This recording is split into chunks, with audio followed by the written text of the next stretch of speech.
Ito ba yung bahay ni Shutet? Wow, may store. Mama, ito ba yung bahay ng pag-i-stayan natin? Mama, sure ka dito talaga yung bahay ni Tita Shutet? Ay, oo, tama. Rap, parang dito na tayo. Sure ka ha? Par, katukin mo na. Ano pala pangalan? Shutet. Shutet yung pangalan ng tita mo. Tao po, Tita Shutet. Sila na kaya yan? Tao po. Ay, hindi na siya. Ay, pasok kayo dito. Dito. Tara. Feel the pain until it hurts. Dito, pasok kayo. Pagpasensyahan niyo lang tong bahay namin, ha? Ay, Shutet! Hello, long time no see! Ang ganda nitong bahay niyo. Ay, Tita Shutet! Hi, Tita. Pasok na po. Ano, na-miss kita. Pangit ka pa rin, in fairness. Wait lang, nauuhaw ako. Pwede ba? Pahingin nga ako ng Coke. Di ba may store ka naman dito? Kuha na ako. So mga pamangkin, ito yung sala namin. Huwag kayong mahihiya, feel at home lang, okay? Tapos dito sa unang kwarto, kwarto yan ng pinsan nyo, pero dyan muna kayo mag-i-stay for the meantime. Tara, tingnan natin. Ayan, dito kayo mag-i-stay. Ay, wow, bongga. Ay, taray. Ay, may study table din. Ay, God, ang ganda. Ay, kuya, doon ako matutulog. Doon ako. So, don't worry mga pamangkin kasi nakausap ko na yung pinsan nyo na doon muna siya sa kwarto ng lola niya matutulog habang nandito kayo. O sige na, bahala na muna kayo kung ano yung gusto nyong gawin dito. Basta kung may gusto lang kayong sabihin sa akin, nandun lang ako sa kitchen, okay? Mag-prepare lang ako ng lunch natin. Sobrang sarap ng royal.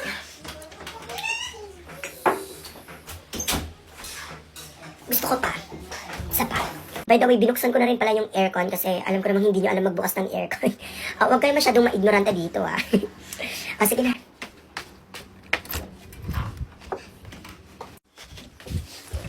Dito ako. O, di dyan ka, pake ko. Dito na lang ako. Oh my God, sobrang ganda. Hoy. Huwag ka masyadong magulo dyan para nakakahiya. Ay, yung study table. Bet ko to. Anyways, pagpapahinga muna ako.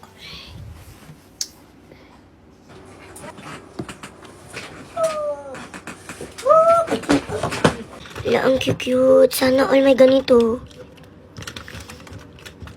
Kuya, tignan mo, nakakaingit tong mga ganito ni pinsan. Yung mga ballpens. Ang cute. Par. Baka makasira ka dyan, ha? Dito ka muna sa table tong bag ko.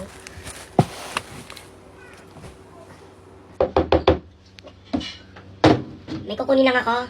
Masyado kayo nag-e-enjoy dito sa kwarto ko.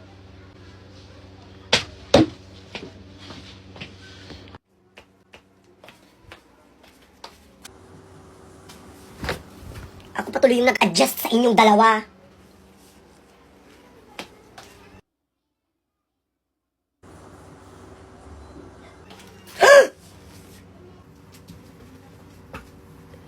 Mama!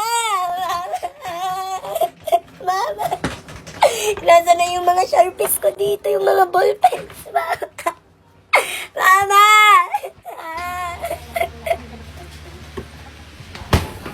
Hoy! Anong nangyayari dito?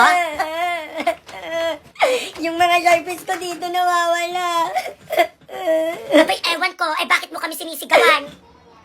Sinigawan ba kita? Umiiyak ako dito eh.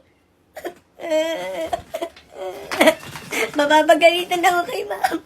Tanungin mo kayo si kuya, baka siya yung kumuha. Ano na naman bang kasalanan ko? Diyos ko, ang tahitahimik ko dito. Natutulog nga ako dito eh. Aminin mo na kuya, huwag ka lang magsinungaling pa. Mama, since walang umaamin, i-check mo na lang yung mga bag namin, mama. Sige! O, nandito yung bag ko, i-check nyo na. Mama, nandito po yung bag ko. Pero unahin natin i-check kay kuya. Ako na po mag-check, mama.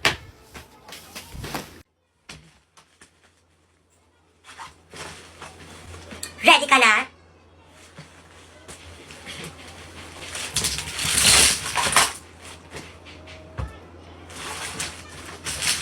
Ano tong mga to, kuya? Oh, ikaw, ano naman yung mga guhit-guhit dyan sa palad mo? Itong mga to? Wala. Trinay ko lang muna kung maganda bago ko siya ilagay sa bag ni kuya. In fairness, maganda naman. Ito ba yung bahay ni Shutet? Wow, may store. Mama, ito ba yung bahay ng pag-i-stayan natin? Mama, sure ka dito talaga yung bahay ni Tita Shotet? Ay, oo, tama. Rap, parang dito na tayo. Sure ka ha? Par, katukin mo na. Ano pala pangalan? Shotet yung pangalan ng tita mo. Tao po, Tita Shotet. Sila na kaya yan? Tao po. Ay, hindi na siya. Ay, pasok kayo dito. Dito. Tara. Feel the pain until it hurts you. Dito, pasok kayo. Pagpasensyahan niyo lang tong bahay namin, ha? Ay, Shotet! Hello, long time no see! Ang ganda nitong bahay niyo. Ay, Tita Shotet! Hi, Tita. Pasok na po. Ano, na-miss kita. Pangit ka pa rin, in fairness. Wait lang, nauuhaw ako. Pwede ba? Pahingin nga ako ng Coke. Di ba may store ka naman dito?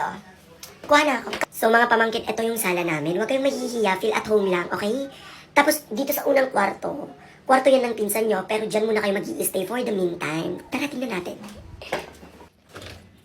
Ayan, dito kayo mag-i-stay. Ay, wow, bongga. Ay, taray. Ay, may study table din. Ay, God, ang ganda. Ay, kuya, doon ako matutulog. Doon ako. So, don't worry mga pamangkin kasi nakausap ko na yung pinsan nyo na doon muna siya sa kwarto ng lola niya matutulog habang nandito kayo.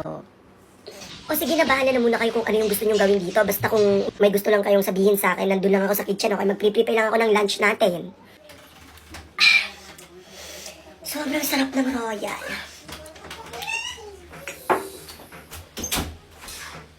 Gusto ko pa. Isa pa. By the way, binuksan ko na rin pala yung aircon kasi alam ko namang hindi nyo alam magbukas ng aircon. Huwag kayo masyadong ma-ignorante dito, ah. Sige na.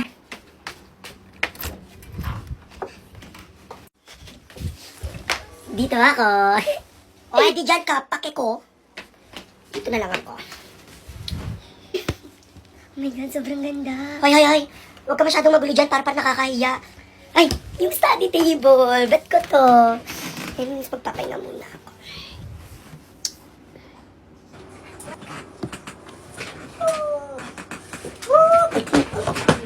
Ang cute. Sana all may ganito.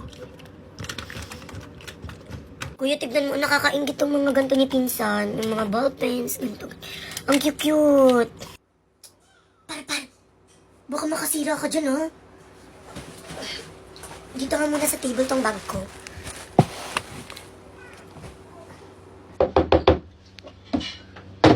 May kukunin lang ako. Masyado kayo nag-e-enjoy dito sa kwarto ko.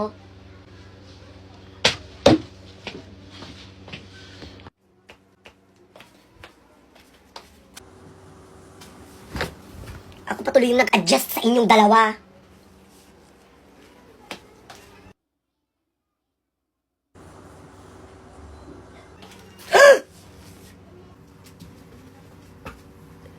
Mama! Nasaan na yung mga sharpies ko dito, yung mga ballpens, Mama!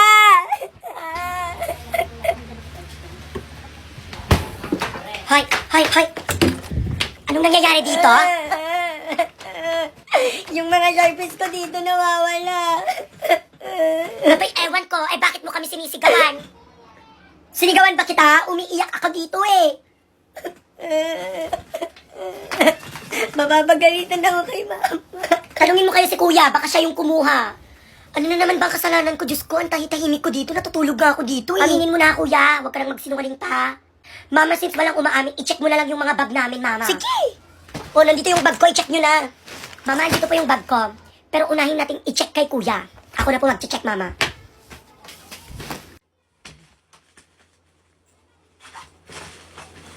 Ready ka na?